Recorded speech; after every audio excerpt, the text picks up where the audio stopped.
Okay, hey guys, worship cohort leaders, pastors, welcome. I get the chance today to talk with Robbie Seay, which is exciting for me. So thanks for joining us today, man. Man, absolutely. Thank you. Yeah, a lot of us have seen kind of what you're doing on the Converge calls, and you had one a couple weeks ago that you led with leaders, and it was a great conversation, a great time of encouragement. And so I really want to follow up on that for those of us who weren't able to join you. It was just a time of encouragement for us in this unprecedented season that we're all in right now. Sure. And I believe we have some golden opportunities to really engage our people in different ways and engage each other in different ways. And so I just appreciate you taking the time to encourage us today, just impart some wisdom and some thoughts that you have. So thanks. And we love it. Man, absolutely. So like I said, this is an unprecedented situation. These are unknown waters that we're all navigating, and it has drastically changed the way leading our people in worship and engaging with our teams, what that looks like. This is, no one has done this before this way. So as you've thought about it, experienced it, and talked with other people, what are some things that you think we need to be mindful of as we try to execute every week? No, it's a good question, Chris. I think if you break the role of the worship pastor down into three segments, we touched on this on the phone call with Converge, but just like maybe a quick review, or if somebody wasn't on the call. But the way that I often think about the role is primarily, not exclusively, but primarily in three different areas. One is musical. That one's kind of obvious, right? I mean, we have an art form that we bring most often. That is going to mean music, but in some cases that may mean some different art forms. But in this, for the sake of this conversation, there's the music side of what we do, and so we're pursuing excellence in that. Yeah, I mean we want to do a good job in that. We want to grow in our musicianship. We want to grow in our creativity. All those things. That's one area, right? The second area would be development. This idea that there's a culture of development around us that says, hey, it's not enough for me just to be gifted. Yes, as the worship pastor or worship leader, whatever the case is, I do bring a certain amount of gifting to this, and I should, and I'm compensated for it, right? So that is part of the equation, but that's not enough. That I would look around and see other leaders, oftentimes lay people in our church, and say, hey, I want you to lead with me. So I want to see you grow as a leader. I want to invest in you. And I want to establish a culture of development. So there's the musicianship side of this. There is this idea of growing leaders, a culture of leadership development. And then lastly, this is not a gig for us. I mean, we are on a pastoral team. Now, you may not consider yourself a pastor, or you may, I don't know. But whatever you consider yourself doesn't matter. You are going to be pastoring and shepherding people in some way. With a microphone in front of you, yes. Off of a stage, as you counsel and point people to Jesus and hopefully are a part of discipleship, yes. The point of unpacking all that for your question is this. When we think about the challenges right now, the challenges aren't necessarily just how do I do a great job on video in terms of my musicianship. I think by now, most of us, Chris, are seeing progress. I mean, I don't know about you, but it's like week to week, you're like, hey, this feels better. Our mixes sound better. Whoever's mixing our audio, hey, this looks better because we figured out some ways to improve camera angles, whatever the case is. We're kind of growing in that, to be honest. I think when we get to the end of the season, that's the area of this whole, church online, remote church, whatever, I think is going to see the most growth. I think most likely leaders are going to feel more confident on camera and off camera. I think they'll be more creative. I think we're having to get more creative. There's probably more collaboration now than before this happens. I don't know about you, but most of our leaders that are going to be listening right now are just going to go, yeah, I'm collaborating with some of my team in ways that we never even thought about. So like my church is doing what a lot of churches are doing this week. We haven't done it in weeks past, but all these volunteer musicians. One guy works in oil and gas. One lady's a teacher. They're all volunteers, but they're recording at their houses. We've dropped gear off for them, and we're kind of putting it all together. That's a collaboration that's just unique. So I'm not necessarily concerned about that. Here's my concern, and here's my answer to your question: is these other two areas as a leader they're not quite as obvious to us on how we're going to grow and how we're going to maintain momentum. It's not obvious to many of us, even to me and you sitting on this call, what are some new ways that we're going to have to lean into developing others right now? And so I would imagine that a lot of the leaders who are watching this would go, man, actually, yeah, I am starting to see some ways that are, okay, I'm leaning into relationships that albeit distant with my team that weren't obvious to me 2 weeks ago. And I hope that's the case. But I guess my point is that's the area where I just go, man, we need to have that on our radar right now. How are we developing others? And by developing, I don't mean just musicianship, although that's part of it. Mm-hmm. So they need to figure out how do we see them grow as musicians, but as followers of Jesus. And so that we're a part of their discipleship. Hopefully not the only source of discipleship, and probably not even the primary source of discipleship. If they're involved in a small group or there's another way that they're digging into the word with other believers, but we're a part of it. And then also, how are we pastoring people? Because we're not with people. So we're interfacing like this, but we're just not engaging people on the same way. And so how are we a part of shepherding people from afar? Those are the areas that I just go, man, I don't want to lose sight of those. As I'm thinking about the challenges of every week producing new content, being on camera, how do we get better at that, et cetera, et cetera, et cetera. I think that's going to be taking care of itself. It's the other two areas that I would have concern for myself and for us as leaders. Yeah, you really touched on kind of the next thought that I had in this conversation, which is like you even said the obvious versus the not obvious. Do you see the obvious being any sort of a distraction from or making us neglect the not obvious? Yeah, and I would hope that even just a conversation like this is a reminder to each of us Mm-hmm. that we need to have we need to be sensitive to that. Mm-hmm. In other words, I don't know about you, but I enjoy the idea of each week figuring out some new creative ways to contribute to our online gatherings. Honestly, it's been kind of fun. Mm-hmm.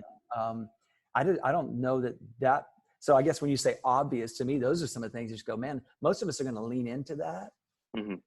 And I do think that we can go overboard with that and realize that that is only a small component of the season, because that's 1 hour out of each week that we have the attention of our people. But how are they doing on Wednesday morning? How are they doing on Friday night, being isolated and, some of them battling different challenges, job loss or isolation or relationships that are breaking down, whatever the case is. How are we leaning into shepherding?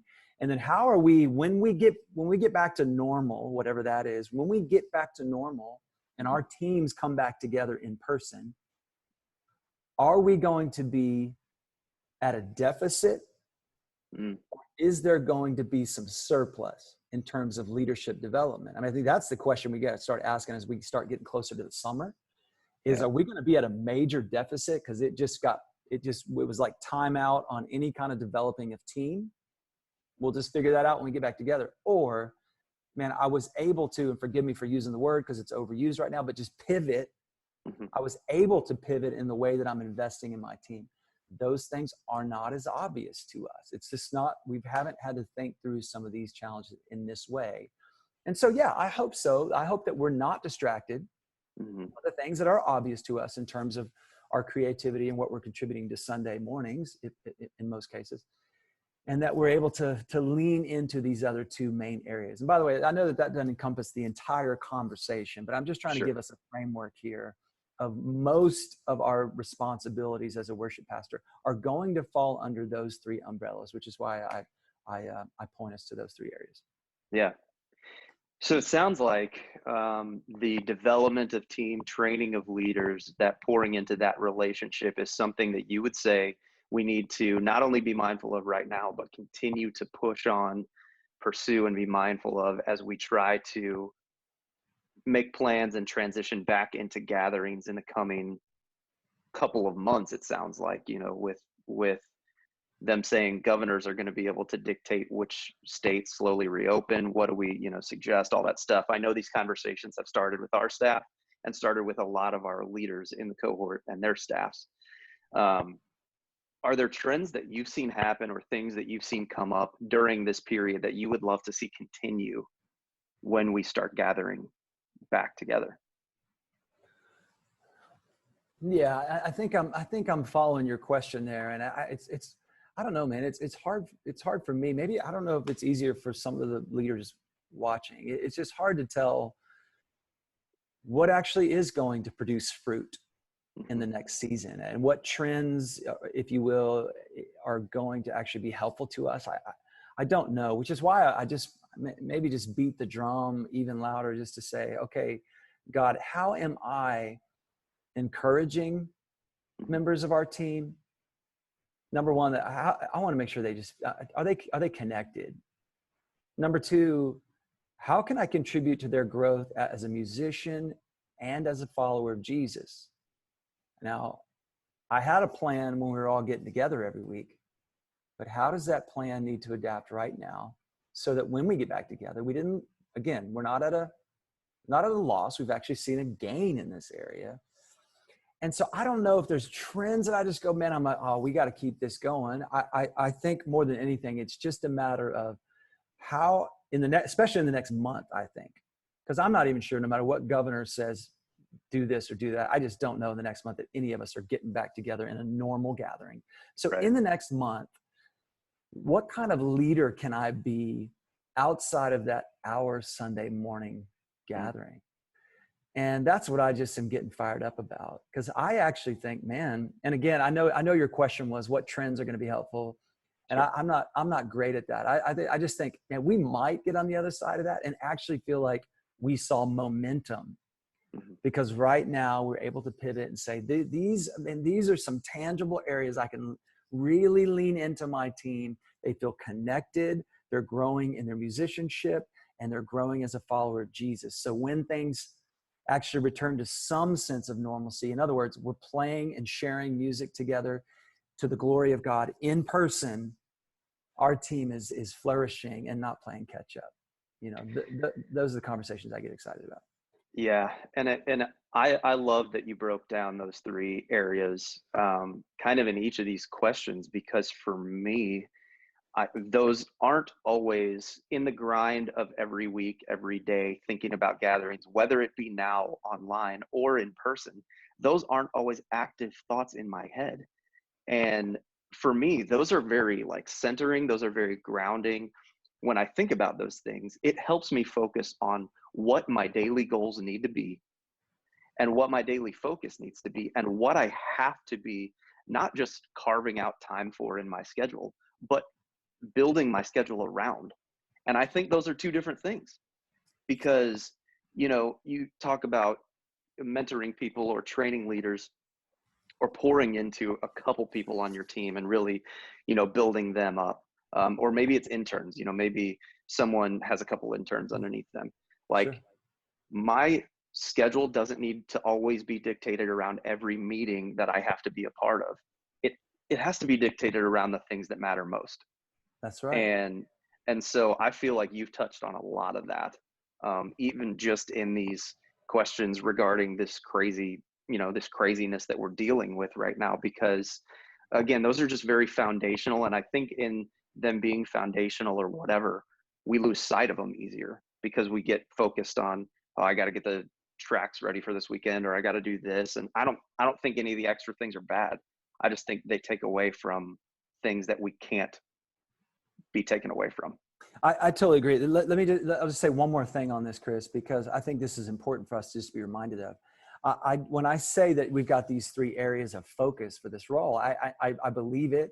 And again, somebody may go, hey, there's kind of a fourth area. And this is just the beginning of the conversation. But what I always say to myself and to other leaders is, in different seasons of ministry, some of those dials are going to get turned up and down. So in other words, if you and I are having this conversation 5 4 weeks ago, the dial that's cranked up is this idea of musicianship, the Sunday morning gathering, the how are we going to do this with excellence and with care and with consistency, because for a lot of us, it just was a total game changer. So we probably wouldn't have time in that specific season of ministry to go, you know what we need to talk about right now? Really developing others. You know, we'd be like, hey, it's a it's a non-starter that Sunday mornings get figured out. Yep. Right. Sunday's always coming. So that dial is cranked, but now we've established some kind of rhythm in this for at least most of us. And now we can go, that dial's kind of on, you know, it's on cruise control or whatever. I mean, it's kind of set. Sure. Now we can start to move to some of these other areas. It's not this idea that those 3 areas and focus of ministry are always the same and that the needs of your ministry are always going to be the same in each season. It may be coming up that you need to really lean into the pastoring part, because if we don't meet again in person for another 10 weeks, I have no idea, by the way, might be 2 weeks. I have no clue. But if it's another 10, the pastoring dial might need to get cranked. You need to be vigilant about checking on people. You need to have real talk with people. And whether or not Sunday morning was awesome may not really matter as much, because people are just straight up having a tough go. You know, I mean, it could be more serious at that, right? So I just see it as kind of, you know, dials that get turned up, and ministry will dictate when it's time to turn up and turn down. It's not that all of them are at 10 and you got to go, okay, crud, I got to be awesome at all these things. No, by the grace of God, he's going to lead you as a leader. He is going to lead you and allow you to focus in on the things that are in front of you in your ministry, which is why I know you weren't recording earlier. We're talking about context, but which is why context matters, because the needs of your people, Chris, may not be the exact needs of my people right now. You may go, hey man, great to hear from you on that, but here are the needs of my people. That's why context matters a ton. This is not a playbook that we all just go, okay, what play are we running? Let's run it. No, our playbook is actually dictated by the people that we're serving in the local context. And so I want to make sure that that kind of caveat gets put on the conversation, because we need to be able to, by the Spirit leading us, like adapt to the needs of our people in front of us. And so that matters here. Absolutely. And just for my perspective, here's hoping that it's not another 10 weeks, because I will need people to check on me like crazy. well, yeah, I mean, it's so true. Maybe we'll check on each other. Me and you will be doing a weekly call, like, how you doing? Because this is not easy. But yeah, you're totally right. You're absolutely right. Yep. So just as a final thought, if you had one thing that you could say to any worship leader, pastor, whoever watching this, what's the one thing that you would want to say right now?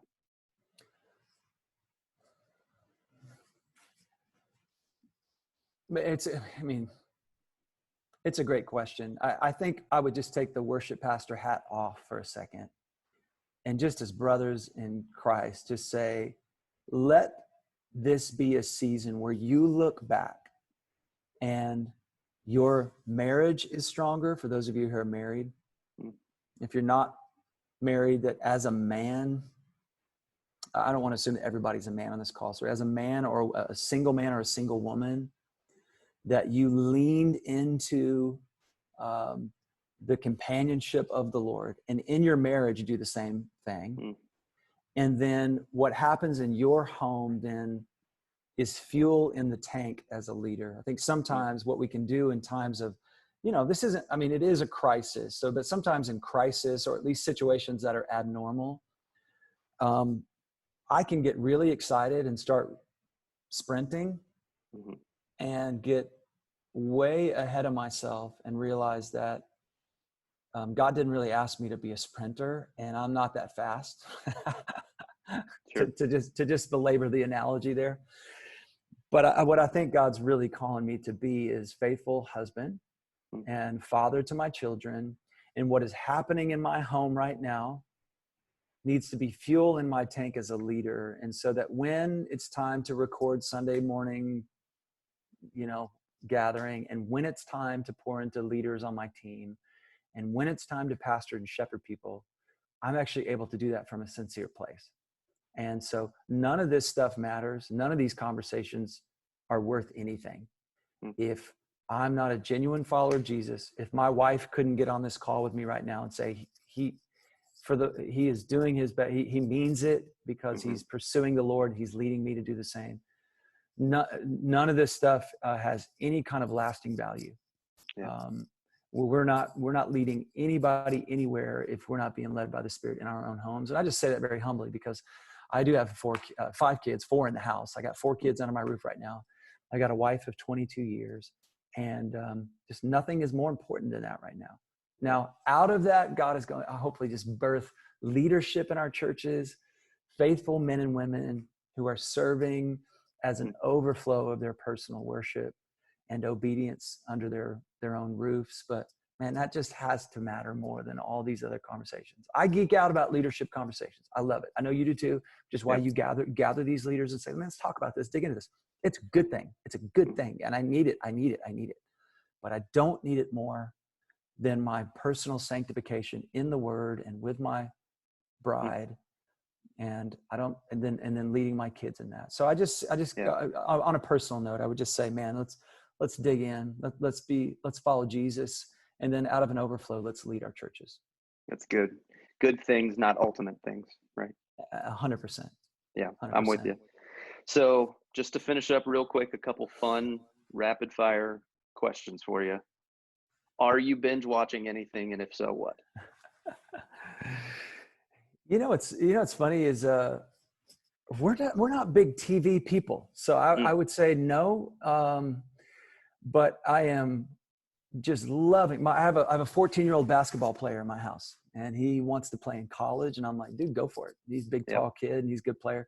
And so he didn't know how great MJ was. So we're stinking loving The Last Dance. We got like the clean version downloaded, because MJ can't talk for more than like one sentence without dropping bombs. So you're like, dude, could you just cool it? But right. But we're loving that.